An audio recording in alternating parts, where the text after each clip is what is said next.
Language and letter forms have taken us over. We can no longer not see a red octagon with a white border and consider the impulse that its suggestion is anything other than stop. Language and its visual components of geometric shapes that make up our alphabet have become one of our senses, quite possibly our sixth, something so intrinsically a part of our human experience, like sight, smell, or touch, that our experience of being human is quite literally defined by language's ever-present suggestibility. Be it seen, read, spoken, or heard, language has become a prosthetic technology, something literally attached to our reasoning ways. Quite simply, we need to read. We've been conditioned to spell into meaning as the wheel of fortune and Scrabble continually remind us. We've even attached numeric values to letter forms, as in, how much is an L worth? Or, would you like to buy a vowel?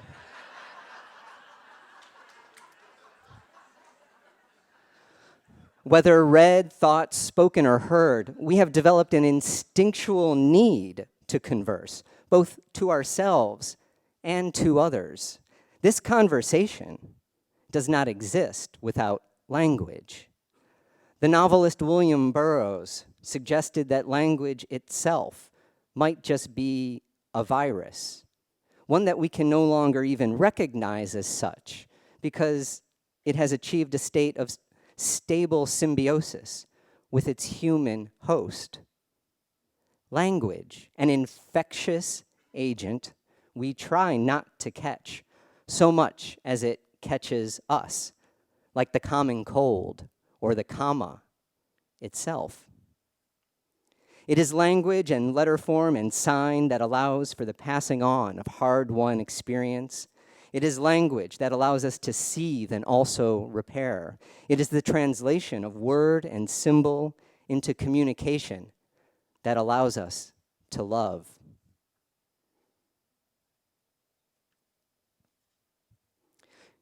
You have been asked to come up with a logo for a new restaurant in Chicago. Unfortunately, the owners don't yet have a name with which to brand their new restaurant. They tell you a few things about the cuisine. The food will be part Spanish with equal parts French and Mediterranean, with a wine list from the same region. They tell you there will only be long communal tables to seat 8, and that guests will have to sit with each other.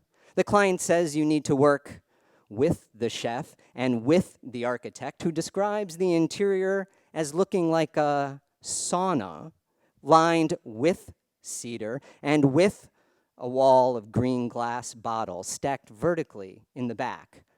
And then the client says, with all that to go on, can you come up with a name for the new restaurant? And finally, your 8 years of French lessons from the 5th grade on come in handy.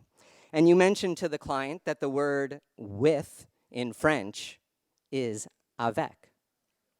You set the 4 simple lowercase letters in a bold sans serif, and then to add a sense of emphasis, you draw a heavy box underneath. The business card you print with an image of the cedar walls, and then you die cut the black box off its front face. You echo the horizontal cedar planks of the interior on the front face of the menu with horizontal lines that seem to cancel out the menu items themselves, leaving just the name of the restaurant bold and intact. And then you pen a concise poem with which every guest check is delivered. With these words here, with you over there, a restaurant called Avec. Thanks.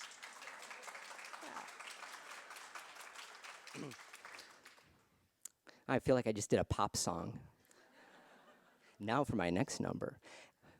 As a designer, you've looked at the European caves of Lascaux and Chauvet, where images are scratched, rubbed, drawn, and sprayed onto floors, walls, caverns, and corridors. Pictures that vex their dark environment with that wily sense of vision and prophecy that is either human wish fulfillment, experiential projection, or literal description. We will never know whether these pictures are pleading or praying, describing or recording. Scientific dating methods have established a nearly uncontestable age of many of these drawings, going back 30,000 plus years. But what's important to note in these images is that these images convey an experience of the physical world through lines and marks, the lowest common denominator of graphic notations, notations which, strangely, might not be too dissimilar to the lines and marks we use to navigate and corral our everyday activities. These dots and lines were found in southern France at a cave called Neo, placed approximately 1,600 feet from the mouth of the cave. These visual notations of line and rounded form suggest not only human presence, but human reasoning as well. What could possibly account for the seemingly stray arrangement of some of the dots when compared to the highly rigid and formal arrangement of others, like these 14 black dots executed in 2 neatly stacked rows of 7 each? Similarly, these 4 horizontal lines, so equally spaced, both apart and in length, that they goad the mind into the realm of mathematics and numeric accounting. These images imply that human expression needs and has needed for thousands of years a palette of graphic marks, lines, and dots to denote the urgency of observation, of awareness, of consciousness itself. But what started off as grunts and snarls has evolved and codified itself into nouns, verbs, and the Chicago Manual of Style. We have created extraordinarily complex alphabets, and we have split typographic hairs in differentiating Arial from Helvetica.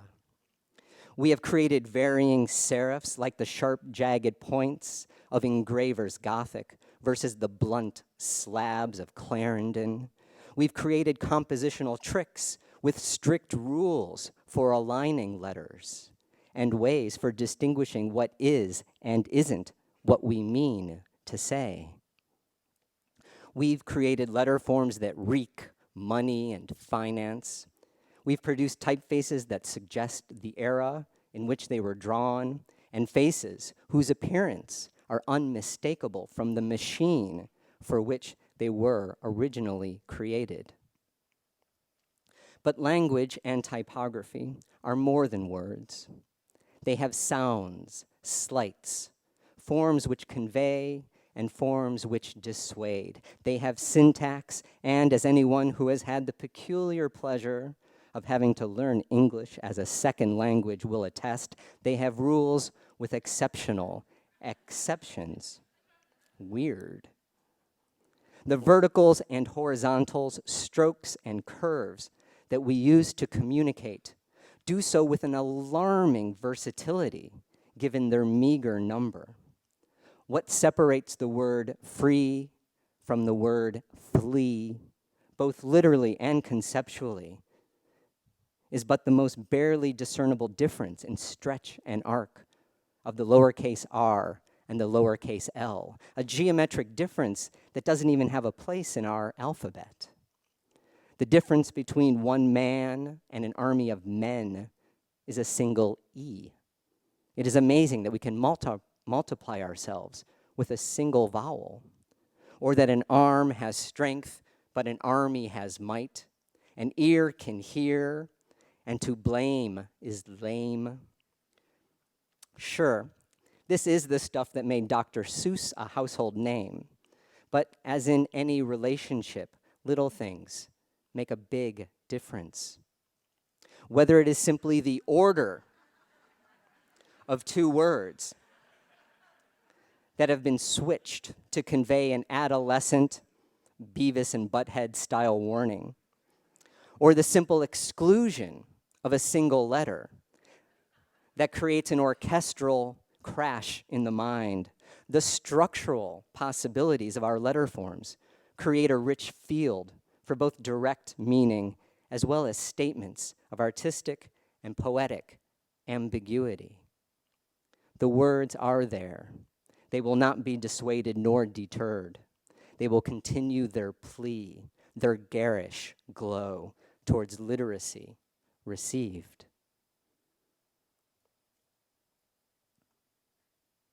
It's the graphic designer's job to make these typographic decisions, and you are, knowingly or not, surrounded by the surfeit of their daily toil, whether to make the typography of a sign red or blue. Can you as designer get away with just some elegant script on a sign? Or are the powers above you coming down with a litany of legal mumbo jumbo that you need to incorporate, leaving little room for illustration or charming typography? Or if, when designing a no dogs allowed sign, should you use the silhouette of a German Shepherd, a bulldog, a mastiff? Or can you get away with a poodle, a terrier, or a basset hound?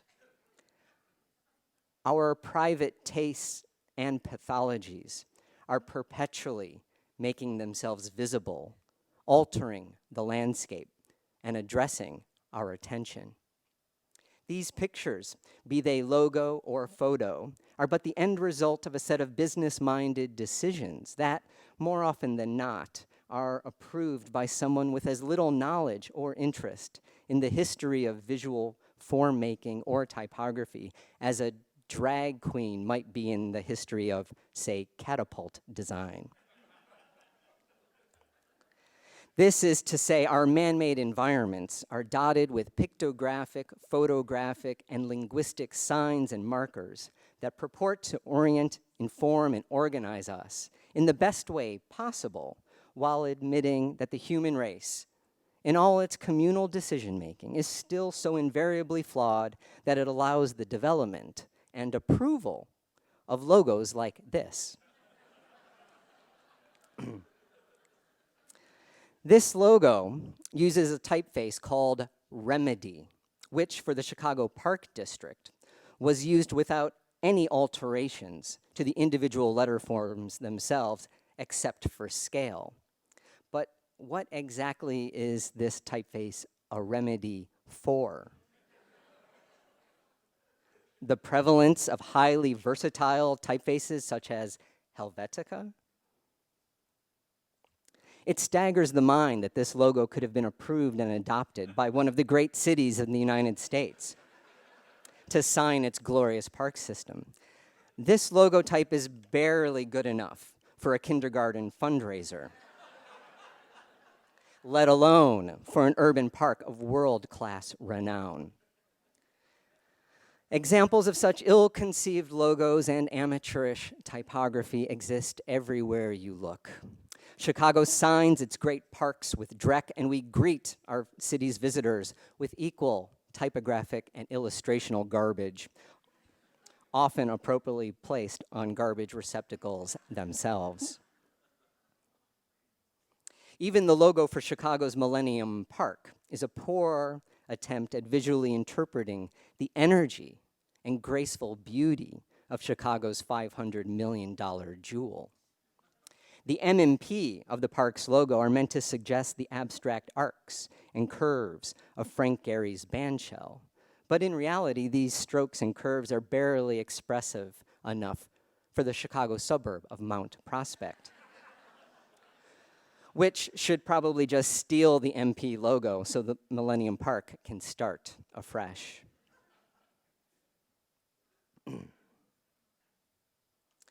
The greatest design casualty that has befallen Chicago's park system is the slow disappearance and replacement of these signs. Inquiries regarding their history were fruitless, so we must surmise that they were created in the years following World War II, when the air was thick with a vogue for all things biomorphic, as exemplified by Raymond Loewy's boomerang patterns, Alexander Calder's mobiles and stables, as well as the form-based signage system employed by our country's national forests. The Chicago park signs were cast in metal, with the letters burnished and slightly raised off their green backgrounds. Incredibly durable, over half a century later, these signs show no sign of rust or ill age. They've patinaed beautifully, withstanding all the brutality that Chicago's hot summers and miserably cold winters can thwart. These signs are stately and responsibly demarcate place. But about 15 years ago, the powers that be thought it was time for an update, and we now have these signs instead. Well, what's changed?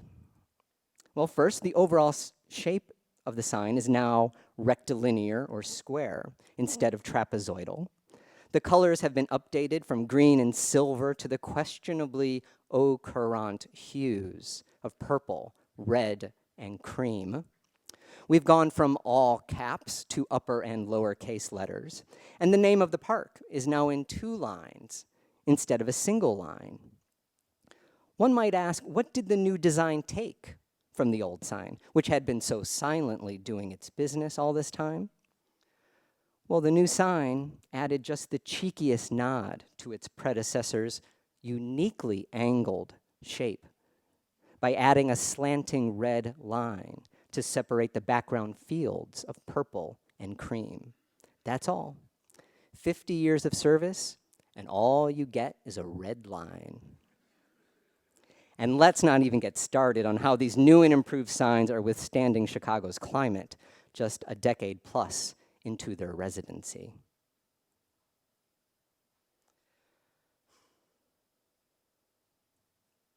And since we're in the land of authoritative signage, let's take this opportunity to point our attention to the most joyously wonderful sign in the entire city of Chicago. Most likely drawn in the 1960s, the schnauzer's proportions defy believability. What with its supermodel-sized waist. The oversized chain is illustrated with just the right amount of tension to it, its final link turned red, becoming the collar that barely restrains the beloved pup from leaning into a single-stemmed, 6-petaled flower that yearns away from the curious canine. The flowers pull to the right, equaled by the chain's taut pull to the left, the poor schnauzer locked into a frozen moment of desire, yearning, and restraint. This is what signage can do. Notice the designer's commanding use of just 2 colors, black for the dog and the chain, and the flower's stem. The use of red for the dog's collar, the flower petals, and the large, apparently hand-drawn typography below. These graphic elements create a formal composition of circular absorption that our contemporary signs have, at the behest of every impending lawsuit, all but banished. These signs began disappearing about 15 years ago, and then with what can only be referred to as a divine or design intervention, the curious schnauzer started making a comeback as newly printed signs started once again showing up all around Chicago's parks. Yes, the powers that be demanded that the uniquely drawn red letters of the previous sign be replaced with something more tough and demanding. A close scrutiny of the schnauzer and the flower itself shows not a single derivation from the original. So there is hope after all. that another great and favorite sign can yet make a comeback.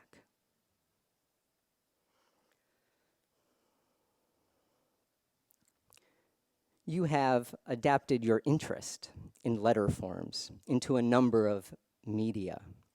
This installation at the Brown Line Montrose Station on Chicago's CTA uses 317 aluminum letterforms, each 12 inches tall, stacked one atop the other. Initially, the words spelled the names of the station's neighboring streets, but you have broken each street name into two lines, Mont on top of Rose, Ash on top of Land, for example. Then, to create further problems with immediate legibility, there are no spaces between any of the street names. So a conventional left-to-right reading gives you Oak, Herm, Woolley, Ittaj, Schleaham, Vittleton. Veritable nonsense. Inspired by equal amounts of the graphic forms of crossword puzzles and Sudoku, and the great anonymous tiled typography in New York City's subway, and by the formal geometry of Saul LeWitt's white grid sculptures. This permanent installation is immediately identifiable. It's language, but simultaneously puzzling. What does it say? The aluminum letters also blur their way around and into the train station's Helvetica-based wayfinding signage system, partaking in the station's directional messaging, albeit quite obliquely. It's worth noting that the work is installed just beyond the turnstile, in a corridor, a place of passage, not a place for waiting, more a place for coming and going, which further thwarts a quick read, especially if you hear a train approaching and need to race past the art to the platform above.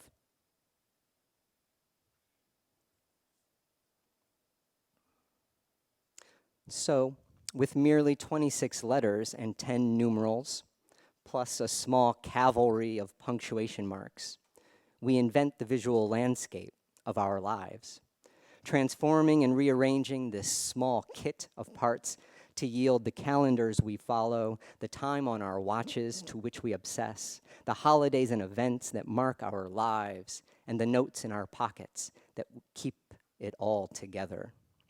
We make meaning when we speak, when we listen, when we write, and when we recall. All the endless activity of human reasoning that is the foundation of consciousness.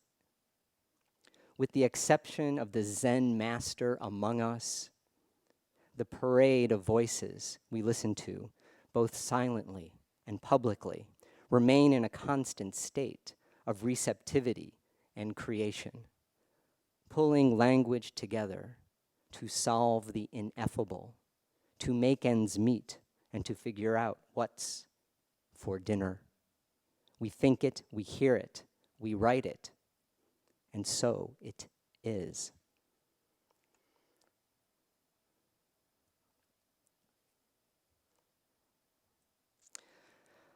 You have been hired to create a new logo for Art Chicago, an annual exhibition of all things painting, photography, and sculpture. In its heyday at Navy Pier, you could see a Picasso in the same line of sight as a Murakami, or a painting by Philip Pearlstein next to a ridiculously pornographic sculpture by Jake and Dinos Chapman. But as often happens, the fair began to lose some of its star power, eclipsed by other fairs in Miami and New York. So the folks responsible for Art Chicago are putting a great deal of hope on the newly minted logo and related graphic collateral that you have been commissioned to conceive. After a few sleepless nights, you finally decide that an ink blot, a Rorschach-like drawing, should become the visual icon that will announce the rebranded exhibition. You produce 12 ink blots by randomly dropping black paint onto a sheet of paper, and then mirror the composition by folding the paper, pressing the image against itself. The resulting images are marvelously symmetrical and artfully abstract. You then coin the phrase, see what you want to see, to go underneath the inkblot, as the clarion call that will find its way onto street banners, tickets, print ads, business cards, signs, and t-shirts. With the approval of a visual campaign that smarts as both invitation and challenge, you bask in a job well done. And then, a few days later, right before a full-page ad is due to a prominent international art magazine, you get a panicked phone call from your client. "You can't use the inkblot," she says, in a voice stretched thin from nervous anxiety. "But you approved it," you reply incredulously. "No," she says, "we can use an inkblot. We just can't use the inkblot you selected." "Why not?" you ask. "Because," she says, "the one you selected looks like a woman lying on her back with her legs spread wide open."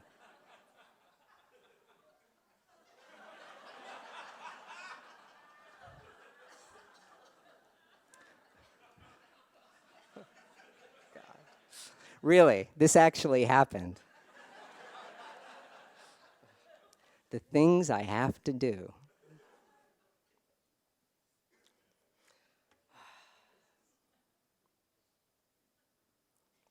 Every typeface suggests an attitude, an immediate recognizable look that purports to address a specific audience. The classic typeface Garamond would be quite appropriate for an encyclopedia, while a typeface like Black Pearl is more appropriate for a heavy metal rock poster. The choice of typefaces are virtually endless, as this screenshot of a typical type library, just partial at that, will attest. It takes just a mouse click, however, to change something typeset like this light and elegant serif paragraph on your left into this dark and heavy sans serif paragraph on your right. That slight bit of design responsibility, that simple visual shift, was most infamously enacted by the designer David Carson, who, in the mid-1990s, while designing for a music magazine called Raygun, retypeset what he considered to be a boring interview with a fading rock star into the unreadable typeface called Zaff Dingbats, a typeface where each symbol corresponds to a specific letter of the alphabet. And then he had the audacity and brilliance to actually send it to the printer. Another designer, Tibor Kalman, created an early digital typeface called Religion that, with brilliant secular logic, consisted of only the letter G. So no matter what you typed, all you got was this.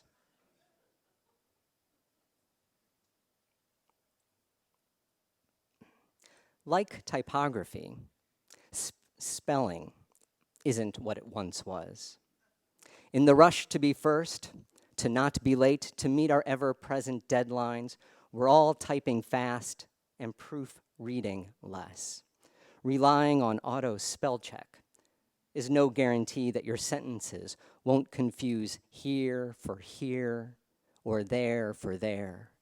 If spelling is anything, it sure isn't experimental. So, when asked to consider a new logo for your favorite college radio station, Northwestern University's 89.3 FM WNUR, spelling becomes the conceptual tool on which your proposed logo is hung. You envision the station's moniker, Chicago's Sound Experiment, being retypeset into a new logo with a crazy, alternate spelling. You've selected a strong and legible typeface called Knockout, whose letters are compact and naturally comfortable together. The logo reproduces perfectly at both large and small sizes. The counters, which are those closed negative spaces within certain letters, these allow each word to read, even when printed on difficult and unforgiving substrates like newsprint or cotton. Like everything you do, the proposed logo reads well in black and white, but could just as successfully be printed in orange, red, blue, green, purple, or even mauve.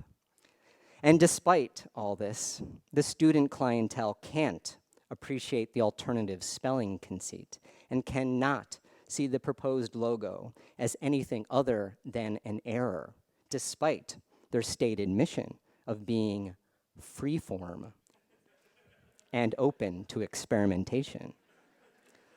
Another logo for the trash.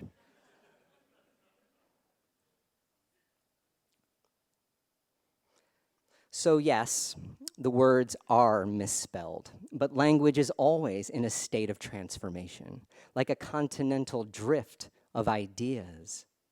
It's hard to believe that 20 years ago, none of us ever uttered the word super in front of size, or snail in front of male, let alone would we have ever considered of putting 3 W's together and think it might sound like anything other than a stammer. If we look at Old English, we can see the evolutionary quality of spelling in all its ever-shiftingness. Over time, eyes became eyes, great became great, a city became a city, and a beautiful piece of visual poetry, only or onely, became only. The second edition of the Oxford English Dictionary lists over 250,000 distinct words, while the Global Language Monitor, a Texas-based group that analyzes trends in language use, estimates that there are 988,000 words currently being used within the English language. And if that doesn't point to the viral-like expansion of our language set, consider that the upcoming third edition of the OED has an estimated completion date of the year 2037, owing to the fact that the book is adding 4,000 new words each year.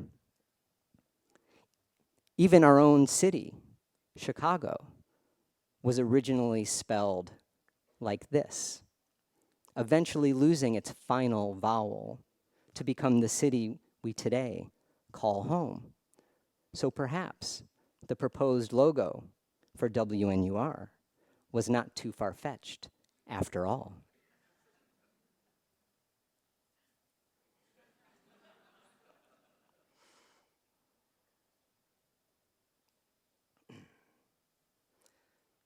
On occasion, you've been known to use the space between each letter of a given word, or the space between lines of text, as the cornerstone of a proposed design solution.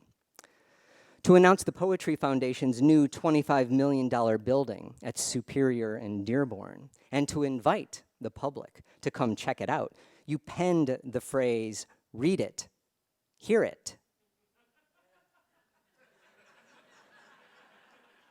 Whatever. I can't even say it. That gap in the last word, that extra space, creates a skip in the eye and mind. The precise alignment of the letter forms suggests the message isn't random or a typographic mistake, but intentional and persuasive. The composition of this headline is a virtual instruction manual of the Poetry Foundation's mission to spread the awareness of poetry and to announce to the public that there is now a permanent home, a new venue available for such. Like verse that is termed concrete, where a poem's intention and meaning is wrapped up not so much in its narrative, but in its visuality, its compositional form, in short, in its design. The proposed headline is a mashup of information and solicitation, poetry masquerading as salesmanship. With so much on the line, however, the ad campaign with the clever, poetic headline gives the director of marketing at the Poetry Foundation cold feet. And you are instructed to come up with something more straightforward, more direct, more to the point. something more like this. And even though you produce some very nice, responsibly communicative advertisements, and even though the Foundation's opening weekend is a sold-out success, you can't help but feel a bit forlorn about the more conceptually leaning headline that never had a chance at catching the public's eyes and ears. This anecdote points out the millions of conversations and eventual amendments that hide behind every message we see within our typographic landscape. Be it billboard, bus side, or internet banner ad, most of the words we read and pictures we see have been filtered through a series of professional conversations that, more often than not, eliminate ambiguity and dissuade abstraction. But be aware. Be aware of the literal and the obvious, for their embrace is the beginning of a visual hegemony which invariably leads to the widespread adoption of societal cliches, like the retiree, the baby, the depressed teenager, the doctor, the happy shopper, the lecturing professional.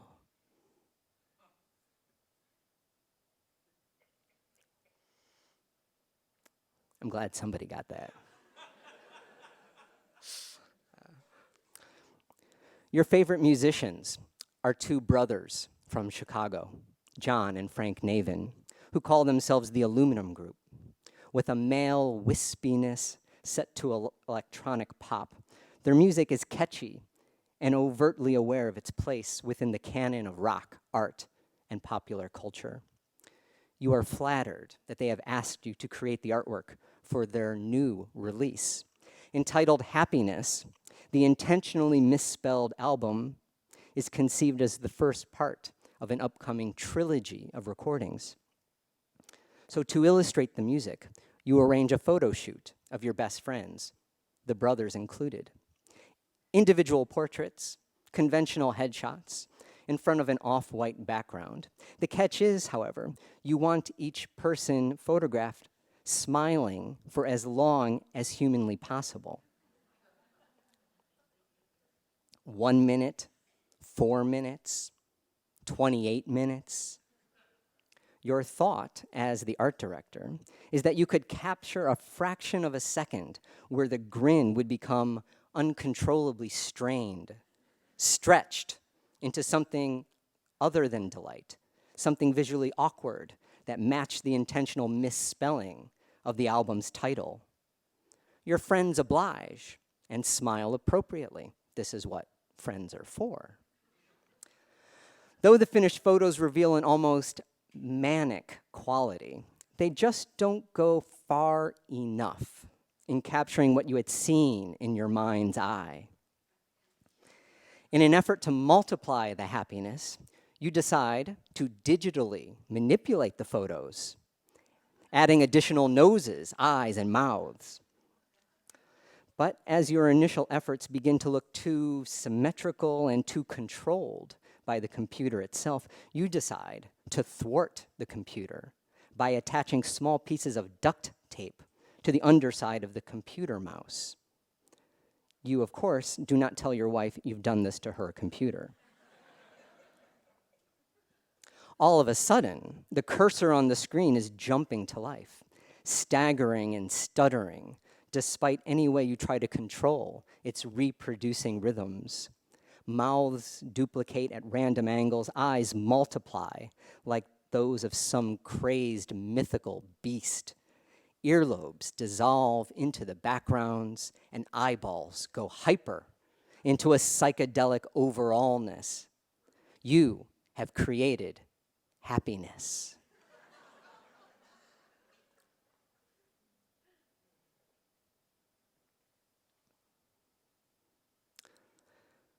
The words are there. Perhaps graphic designers are just the auto mechanics of an ever-moving cultural vehicle, tuning, tweaking, and replacing individual parts of a great, big, grand machine, manipulating the visual properties of an image and language-based culture to create, well, more language-based culture, as this Dietrich Wegner photo might suggest. But since the world doesn't sit still, neither does our marking and labeling of the spaces we inhabit on buses, streets, buildings, computer screens, in magazines, on cell phones, and even on our own bodies. Written messages, even the contradictory, are constantly circulating and reconfiguring themselves into ever-unique arrangements. Our typographic compositions have become an environment in and of themselves, not too dissimilar from the cloudscape ever above us, always a constant, always in flux. The writing is on the wall, or rather, on the walls. There will always be those of us who refuse to read, but the will to reason through language and pictogram will continually remind us of our options. And for those of us whose professional calling is entrenched in the domain of language, in the manipulation, indexing, scaling, and amplification of language, be it our own or our clients, for the designer of messages, words are as necessary to us as water, sleep, or air. Language has indeed become a prosthetic device for our intellectual capacity to reason, a device employed by each of us at every moment till death do us part, and perhaps even after. You are surrounded by words and pictures all around you, all the time.